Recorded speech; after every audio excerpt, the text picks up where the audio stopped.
எல்லாருக்கும் வணக்கம். வேத ஜோதிடத்தில் இந்த பாவத் பாவ விதிகள்னு சொல்லிட்டு ஒரு விதிகள் நீங்கள் கேள்விப்பட்டிருப்பீங்க. ஒரு சில பேர் கேள்விப்பட்டிருக்கலாம். அப்படி பாவத் பாவ விதிகள்லாம் வேறு எதுவும் இல்லைங்க. தன்னுடைய வீட்டிற்கு 6, 8, 12 இருக்கும் கிரகங்கள் அந்த வீட்டு பலனை செய்யாதுன்னு சொல்லிட்டு ஒரு விதி. ஓகேங்களா? இப்போ ஒரு கிரகம் இது தசாபுதி நடப்பதற்காக வருதுன்னு வச்சுக்கோங்களேன். அந்த கிரகத்துடைய வீட்டுக்கு அது எத்தனாவது வீட்டில் உட்காந்துருக்குன்னு சொல்லி பார்க்கணும். ஸோ அது பேஸ் பண்ணி தான் அது அதோடைய பலன்களை செய்யும். ஓகேங்களா? இப்போ உதாரணத்துக்கு நாம் விருச்சிக லக்னம் எடுத்துக்கலாம். ஓகேங்களா? விருச்சிக லக்னத்துக்கு கடுமையான கெடுபலனை செய்யக்கூடிய கிரகம்னு சொல்லி பார்க்குறப்போ புதன் தான். ஏன்னா புதன் தான் அஷ்டமாதிபதி, அதே சமயத்தில் லாபாதிபதியும் அவர் தான். ஸோ லாபாதிபதிங்கிறப்போ ஒரு பக்கம் லாபத்தை கொடுத்தாலும் இன்னொரு பக்கம் இந்த 8ஆம் இடத்து வேலையை அவர் செய்யவே செய்வார். முக்கியமாக அந்த மூல திரிகோண வீடான கன்னியோட வீட்டு பலனை தான் ஃபஸ்ட்டு செய்வார். ஓகேங்களா? லாபஸ்தானங்கிறதுனால ஃபஸ்ட்டு 11வது வீட்டை செய்வார். அதுக்கப்புறம் தான் 8ஆவது வீட்டு பலனை செய்வார்.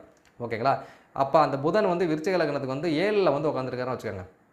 அப்போ லாபாதிபதி 7ல் உட்காந்துருக்காருன்னா கணவரால் வருமானம், கணவரால் நல்ல லாபம் இதெல்லாம் வரக்கூடிய சூழ்நிலை இருக்குது. அதே சமயத்தில் 8வது வீட்டுக்கு 12வது வீட்டில் அந்த புதன் உட்காந்துருக்கிறார். ஓகேங்களா? 8வது வீடுன்னு என்ன? மிதுன. 8வது வீடு மிதுன வீடு. மிதுன வீட்டுக்கு 12ஆன ரிஷபத்தில் புதன் உட்காந்துருக்கிறாருன்னா ஸோ அந்த வீட்டுக்கு மறைச்சிட்டார் இல்லையா? ஸோ 8வது வீட்டுக்கு புதன் மறைச்சிட்டாருனால அந்த 8வது வீட்டு பலனை புதன் செய்ய மாட்டார்னு சொல்லிட்டு ஒரு விதி. இதுதான் பாவத் பாவ விதி. இது எல்லாத்துக்குமே நம்ம அப்ளை பண்ணி பார்த்துக்கலாம். எந்த ஒரு தசாபுதிகள் வந்தாலும் சரி அந்த இதுக்கு நம்ம அப்ளை பண்ணி பார்த்துக்கலாம். ப்ளஸ் அந்த 8வது வீட்டில், அதாவது மிதுனத்தில் ஏதாச்சும் இந்த லக்ன சுபர்கள்னு சொல்லக்கூடிய குருவோ சூரியனோ செவ்வாயோ இந்த மாதிரி ஏதாச்சும் கிரகங்கள் அந்த 8வது வீட்டில் உட்காந்துருந்தோம்னு வச்சுக்கோங்களேன். அந்த புதனால் பெருசாக கெடுதல் பண்ண முடியாது. அந்த அந்த 11வது வீட்டு வேலையை தான் மேஜராக புதன் செய்வார்.